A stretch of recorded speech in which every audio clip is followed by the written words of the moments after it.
Allez, bonjour à tous. On est le 22 janvier. Je sais, j'ai failli la faire. Stéphane, ici présent, apiculteur à 16 heures perdues.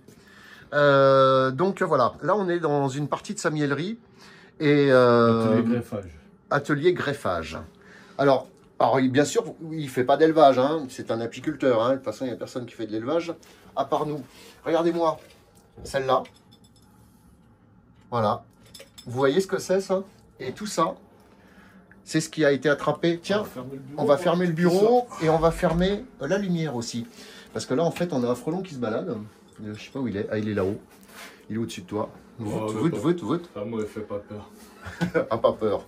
Bon, tu me l'attrapes, lui? Si tu veux. Histoire qu'on ne finisse pas dans le journal. T'en as partout. Ce que je voulais...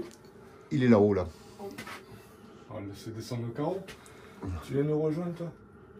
Alors attention, hein, les apiculteurs, ils ont quand même un peu l'habitude avec le frelon. Ouais. C'est devenu leurs meilleurs amis. Tu sais que si jamais tu veux qu'il aille là-bas, hop, regarde. On va le mettre au carreau. Voilà. Hop. Et regardez, la technique du pot. La petite feuille qui va bien. Voilà. Hop, ça c'est fait. Hop, un petit bouchon. Un petit bouchon de piège. Des bocaux pièges.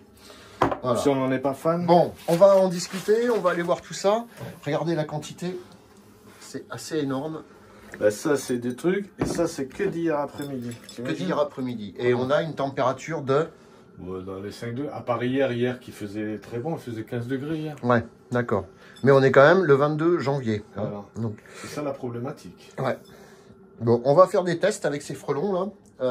On va voir un peu, alors moi j'ai pas assez de matériel pour voir si c'est vraiment des fondatrices, mais on va aller faire quelques petits tests. Là on voit qu'il y a une toute petite ouvrière et ça c'est pas du tout normal. Et voilà. Elle est minuscule celle-là par rapport aux autres. Donc on va aller voir ça. Tu vas nous parler un peu de ton rucher. Ouais. Allez, ce qui reste. À tout de suite. Allez, donc là on est vraiment sur une partie de ces ruches. Elles sont pas toutes là. T'en as si, elles y sont toutes. Ce qui reste, et la visite n'est pas faite. Ouais. Ce qui reste est là, quoi. D'accord. Donc voilà, en fait, là tu continues à choper du frelon à gogo. Ouais. Hein, combien tu as trouvé de nids autour de ce rucher? Autour de ce rucher, on est à 45, voire je crois 46 qui va être. 46 nids? Oui. Et la moitié traitée, dont certains étaient venus. Ouais. 46 nids, sur, on va dire, moins de 5 km. Ah oui, non, mais 2 km grand maximum à la ronde. C'est énorme. Hein. C'est énorme. 2 km, 45 nids. Pour la commune, alors c'est dommage, je sais pas la superficie de la commune, mais elle n'est pas... C'est pas non plus, c'est une commune qui est aussi Dax, grande que... c'est pas Dax, c'est une commune qui est aussi grande que Toulousette, hein, je pense. Même si vous avez quand même une station essence. Oui. Non, mais oui. Avec un supermarché. Oui, la petite supérette. La petite supérette. Bon, d'ailleurs que je remercie. Voilà. Parce qu'elle a été celle qui a fait partie de, on va dire, l'ambassadrice pour sensibiliser la commune. D'accord. Alors de toute façon là-dessus on est très mauvais, c'est bien que toi au moins tu as eu cette supérette. Parce qu'en fait on a plein d'infos, tout le monde a des infos, mais personne ne se les croise, vous voyez. Là j'ai appris tout à fait par hasard qu'il y avait une réunion qui allait se faire dans une commune de la Lande, de la Haute-Lande. Et on n'est pas au courant. Vous voyez, nous, les pros de la désinsectisation, on n'est pas au courant. Il n'y a que les apiculteurs. En fait, ce qu'il faut savoir, c'est quand même qu'on est complémentaires. Que tout le monde soit d'accord ou pas d'accord avec chacun, mais je veux dire, si on n'échange pas, on n'avancera jamais. Voilà, et là, ça fait quand même les 20 ans du frelon asiatique. Ouais, donc, combien tu as perdu de ruches cette année? Là, j'ai compté, je crois que j'ai 70 caisses sur le carreau. Sur combien? J'étais parti pour hiverner sur 90 minimum. Donc les mini plus, donc les reines de secours pour le printemps, bon, il n'y en a plus. Après ceux qui connaissent la mini plus, c'est pas non plus une ruche en volume. La mini plus, c'est les petites ruchettes? Ouais, les petites boîtes, les petites caisses carrées, bon là il n'y en a pas donc je peux pas te montrer. Bon après là-bas il y a les deux dernières, mais bon pour ce qu'il y a dedans, pour moi ça sortira pas. Et sinon, non, c'est très grosse cata. Pour l'année 2023, moi j'ai jamais vu ça. Sur 6 ans d'activité que je vais être c'est n'importe quoi, j'ai envie de dire. Ouais, c'est assez impressionnant. Et ce qu'il faut savoir, c'est que là, quand même, sur ce coup-là, si vous voulez savoir réellement l'impact qu'a le frelon asiatique sur les apiculteurs et sur nos ruches, etc., c'est très simple. Vous prenez une cuillère de miel, d'accord? Quand il va faire comment? Il va commencer à faire chaud, c'est-à-dire, on va dire fin février, des trucs comme ça.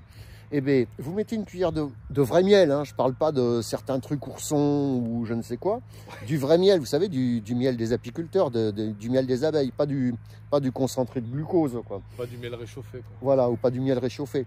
Eh bien, vous mettez une cuillère de miel quelque part dans un coin, et si vous avez des abeilles dans le coin, vous allez avoir les abeilles qui vont venir piller le miel.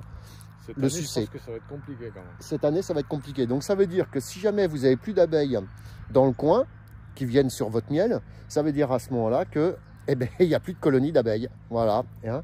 Donc, toutes les colonies d'abeilles, RIP, les colonies d'abeilles sauvages, elles sont quasiment toutes mortes dans les Landes. J'en connais quasiment plus. Et par contre, il nous reste encore quelques petits apiculteurs qui se battent comme ils peuvent, avec les moyens du bord. Stéphane, le mot de la fin, peut-être? Ben, ça va être compliqué le mot de la fin. J'espère avoir sortir quelque chose au printemps. Ouais. Et qu'on ne trouve pas trop de nids, qu'on arrive à trouver le nid qui reste. Là, oui, parce que là, on a quand même l'impression qu'il y a quand même quelque chose.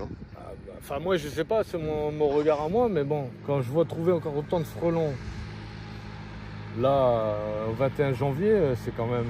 Ah ouais, c'est assez énorme. Ça va, tu me rejoins, donc... Ouais, c'est assez énorme. Il y a quand même un problème. Voilà. Hein, bon, enfin, allez, sur ce, la suite au prochain numéro.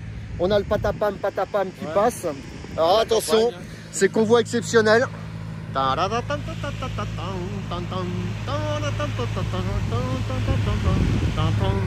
Allez, bien sûr, on est tous solidaires avec nos agriculteurs. Je pense pas que celui-là il faire la manif, mais la suite au prochain numéro dans la joie et la bonne humeur. On va essayer. On va se revoir. Pour la joie et la bonne humeur, on va essayer. Voilà, allez. Bye. Bye. Ciao. Ah là là. Et c'est là où je me fais piquer. Non, elles sont cool, ouais. Elles sont assez cool. Bon, allez. Que du bonheur. On va faire des tests sur les frelons maintenant. On va voir un peu les bactéries qu'ils peuvent avoir. Il y en a qui aiment pas, c'est tout. Ouais, j'en viens d'en voir un, en effet. Bon, allez, bye.